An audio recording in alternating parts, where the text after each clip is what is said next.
दोस्तों, हमारे चैनल में भगवान में आप सभी का स्वागत है। मित्रों, एक बार भगवान शिव कैलाश पर्वत पर बैठे थे तो माता पार्वती पहुंच जाती है और भगवान शिव से कहती हैं, प्रभु मेरे दो प्रश्न हैं। आप इन दोनों प्रश्नों के उत्तर दे करके मुझे पूरी तरह से संतुष्ट करने की कृपा करें। फिर भगवान भी कहते हैं, पार्वती ठीक है, तुम अपने दोनों प्रश्न बताओ, मैं तुम्हें तुम्हारे दोनों प्रश्नों के उत्तर दे करके पूरी तरह से संतुष्ट करने का प्रयास करूंगा। तो माता पार्वती कहती है, प्रभु मेरा पहला प्रश्न है, इस तरीके किस उंगली में पहनने से पति भिखारी बन जाता है और हमेशा कर्ज में डूबा रहता है। मेरा दूसरा प्रश्न है, कौन से लोग जीवन में हमेशा दुखी रहते हैं, चाहे वो कितना भी पूजा पाठ कर लें। मित्रों, इस प्रकार माता पार्वती की बात सुन करके भगवान शिव कहते हैं, पार्वती हर स्वांग न स्त्री के लिए 16 श्रृंगार बहुत ही खास और महत्वपूर्ण हैं। इनमें से एक बिछिया भी है, जो कि सुहागिन का श्रृंगार है, इसीलिए हर सुहागिन पैर में बिछिया पहनती हैं। भगवान शिव कहते हैं, पार्वती जहाँ एक तरफ स्वांग इन स्त्री के लिए बिछिया पहनना जरूरी है, वहीं दूसरी तरफ बिछिया पहनते समय एक गलती पति के जीवन को तबाह कर देती है।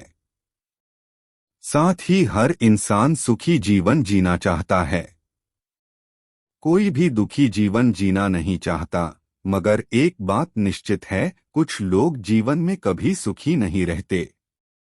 चाहे वो कितना भी पूजा पाठ कर लें, तो आखिर स्त्री के पैर की किस गली में बिछिया पहनने से पति भिखारी बन जाता है और कौन से कर्म करने से इंसान कभी सुखी जीवन नहीं जीता, हमेशा दुखी रहता है। भगवान शिव कहते हैं, पार्वती तुम्हारे दोनों प्रश्न बहुत ही महत्वपूर्ण हैं।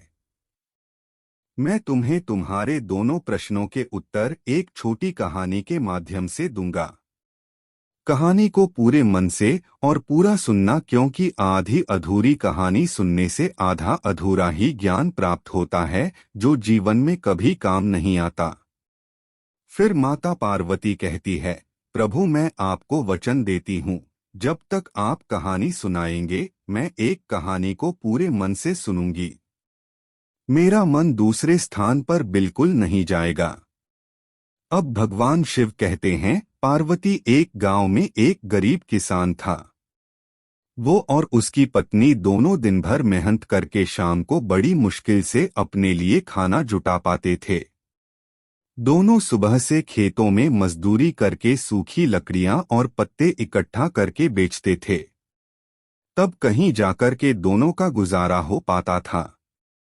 इतनी बड़ी गरीबी होने पर भी पत्नी अपने जीवन से पूरी तरह से संतुष्ट थी, क्योंकि उसका पति जो किसान था, भले ही गरीब था मगर किसी हद तक पति धर्म का पालन करता था।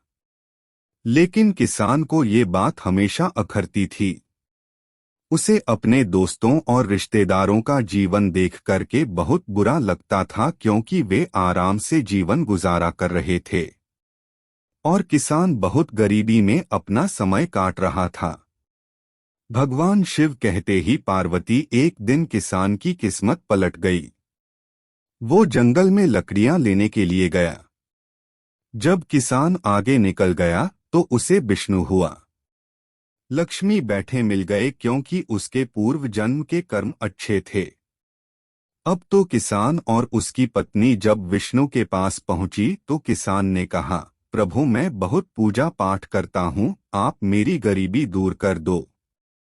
जब किसान ने विष्णु से इतनी बात कही, फिर विष्णु की नजर किसान की पत्नी के पैरों पर पड़ी, तो विष्णु किसान की पत्नी के पैरों को देख करके किसान की पत्नी से कहने लगे, तुम्हारे पति पर इसलिए कर्जा और गरीबी है क्योंकि तुमने बिछिया ठीक से नहीं पहने हैं।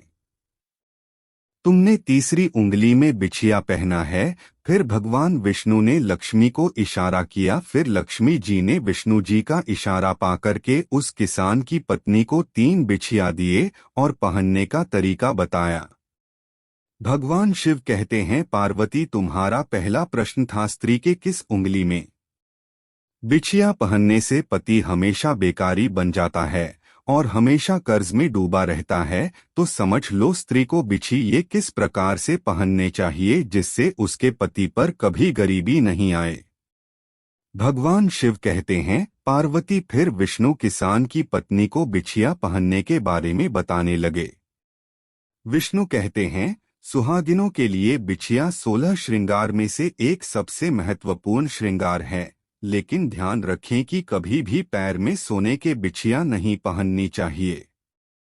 सोने के बिछिया पैर में पहनने से लक्ष्मी जी का अपमान होता है और जो लक्ष्मी का अपमान करता है मेरी कृपा उस पर कभी नहीं होती।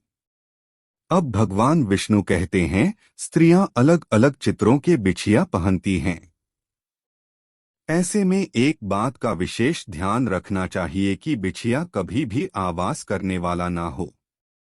यदि बिछिया आवाज करने वाला होगा तो समझ लो पति पर हमेशा कर्जा बढ़ेगा और वो जीवन भर कर्जे से मुक्त नहीं हो पाएगा।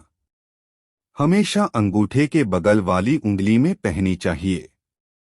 अगर कोई स्त्री किसी और उंगली में भी बिछिया पहनना चाहती हैं तो बिल्कुल पहन सकती हैं, लेकिन इस बात का विशेष ध्यान रखें कि बीच वाली उंगली गलती से भी खाली न छोड़े, क्योंकि अंगूठे के पास वाली उंगली की वजह से पति को आर्थिक संकट का सामना करना पड़ता है। भगवान विष्णु किसान की पत्नी से आगे कहते हैं कि किसी भी स्त्री को गलती से भी लूटा हुआ बिछिया नहीं पहनना चाहिए। पैर में टूटा हुआ बिछिया पहनने से पति के जीवन पर संकट आ जाता है, इसलिए किसी भी स्त्री को भूलकर भी ऐसी गलती नहीं करनी चाहिए। अब विष्णु किसान की पत्नी को अंत में बहुत ही महत्वपूर्ण बात बताते हुए कहते हैं कि किसी भी स्त्री को कभी भी अपनी बिटिया किसी को मांगने पर नहीं देनी चाहिए, क्योंकि जो बिछिया मांगने पर देते हैं उसके पति को आर्थिक नुकसान का सामना करना पड़ता है और हमेशा गरीबी में गिरा रहता है। उसके जीवन में हमेशा दुख बने रहते हैं। वो चाहकर भी दुखों से नहीं उभर पाता। इसलिए कभी भी किसी स्त्री को अपने पैरों में पहने हुए बिछिए किसी को नहीं देने चाहिए। भगवान शिव कहते हैं, पार्वती इस प्रकार किसान की पत्नी ने विष्णु की बातों को गहनता से समझा और ठीक ढंग से अपने पैरों में बिछिया धारण किए।